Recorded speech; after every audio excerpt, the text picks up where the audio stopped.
¿Cuándo hay que aplicar cada medida? ¿Cuándo hay que empezar con cada medida? ¿Se deben poner todas al mismo tiempo? ¿Se debe poner una por una?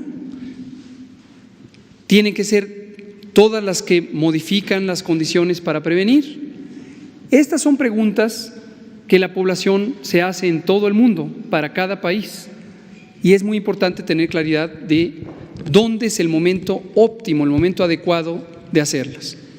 A diferencia de lo que desafortunadamente les ocurrió en Europa o en Estados Unidos, o no se diga en el caso de China, donde inició, en esos países tuvieron menor oportunidad para prepararse comparado con la oportunidad que tiene México y otros países que empezaron más o menos al mismo tiempo.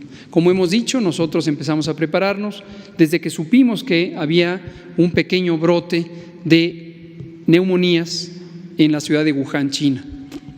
Y eso nos ha dado 2 meses y medio para prepararnos. Ya sabíamos que las curvas epidémicas, es decir, el periodo en donde no hay casos, luego empiezan a aparecer unos pocos casos, luego empiezan a aparecer más casos y luego ya francamente empieza a aumentar y aumentar el número de casos. Ya sabemos cómo se comportan las epidemias y ya teníamos contemplado más o menos cuándo iba ya a empezar esa fase.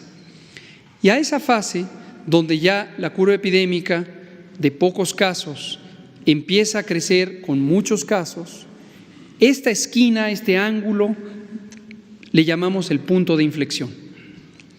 Y el punto de inflexión lo que quiere decir es, cambió la situación.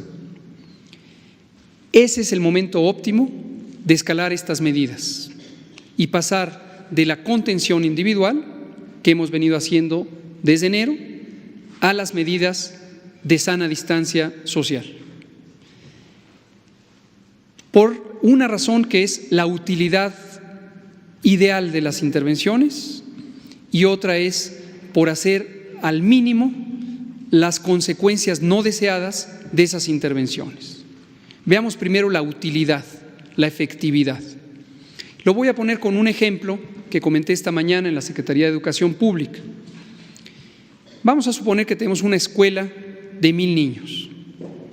Nadie está infectado. Y de repente de esos 1,000, un niño tiene la infección.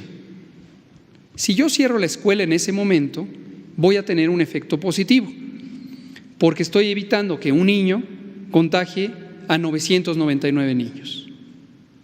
Si yo, en lugar de cerrar la escuela en ese momento, me espero a que la escuela tenga, por ejemplo, 10 niños infectados, puedo cerrar la escuela. Y esa medida aplicada a 10 contra 990 es más efectiva que si la cierro cuando es solo 1 contra 999. Si me espero aún más y tengo, por ejemplo, 100 niños infectados, es todavía más efectiva la intervención, porque estoy evitando que 100 tienen una mayor fuerza de infección, así se llama técnicamente, para contagiar a los 900 restantes. Y así sucesivamente, hasta llegar a un punto en donde llego a la máxima utilidad de la intervención. Y es cuando un volumen muy grande, vamos a pensar 400 niños, tienen la fuerza de 400 para infectar a los 600 que restan. Esa sería la máxima utilidad de la infección.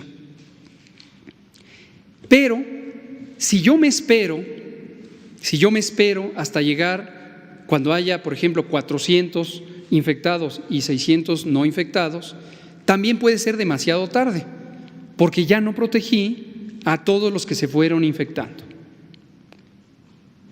Si era 1 en 1,000, la utilidad es baja. Si era 400 en 1,000, la utilidad es máxima, pero es demasiado tarde. Entonces tengo que encontrar un punto ideal, un punto óptimo. Esto está bien estudiado y se sabe que es el punto de inflexión, precisamente cuando empieza a cambiar la curva epidémica. Es la máxima utilidad de las intervenciones de distanciamiento social. Ahora veamos otra razón para no hacerlo demasiado temprano. y voy a contestar lo del metro. Si yo hago una intervención de distanciamiento social, afecto la vida pública. ¿Por qué razón? Porque, por ejemplo, recomiendo el cierre de eventos de concentración masiva. Y esos eventos de concentración masiva son actividades de las que depende la sociedad. Son actividades culturales, son actividades de enseñanza, son actividades de trabajo, son actividades de divulgación, son actividades culturales, etcétera, etcétera, etcétera. Son actividades de transporte, como el metro de la Ciudad de México. Si yo cierro esas actividades, paralizo a la sociedad. Y como hemos dicho en otras ocasiones, alguien tiene que producir los alimentos, alguien tiene que producir los insumos, alguien tiene que cuidar el alumbrado público, el drenaje, la fabricación de los materiales. Y entonces no puedo cerrarlo todo, porque afectaría al funcionamiento de la sociedad. Y esto puede tener muy graves consecuencias. Entonces, desde el punto de vista de los efectos no deseados, yo no quisiera hacer la intervención, idealmente nunca, pero la tengo que hacer. Y entonces, el correcto punto es el balance entre el beneficio que me da para fines de disminuir la transmisión y controlar la epidemia, contra el daño que produce el frenar las actividades públicas, la movilidad, la concentración, etcétera. El correcto punto es el balance entre el beneficio que me da para fines de disminuir la transmisión y controlar la epidemia, contra el daño que produce el frenar las actividades públicas, la movilidad, la concentración, etcétera. Contesto lo del metro. En este momento,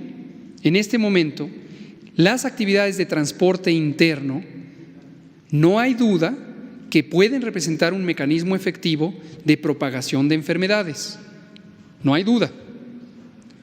Pero la consecuencia de frenarlas en este momento, donde está el punto de inflexión, es demasiado grande con respecto al beneficio que produce. Y no olvidar que todas las intervenciones se usan en paquete.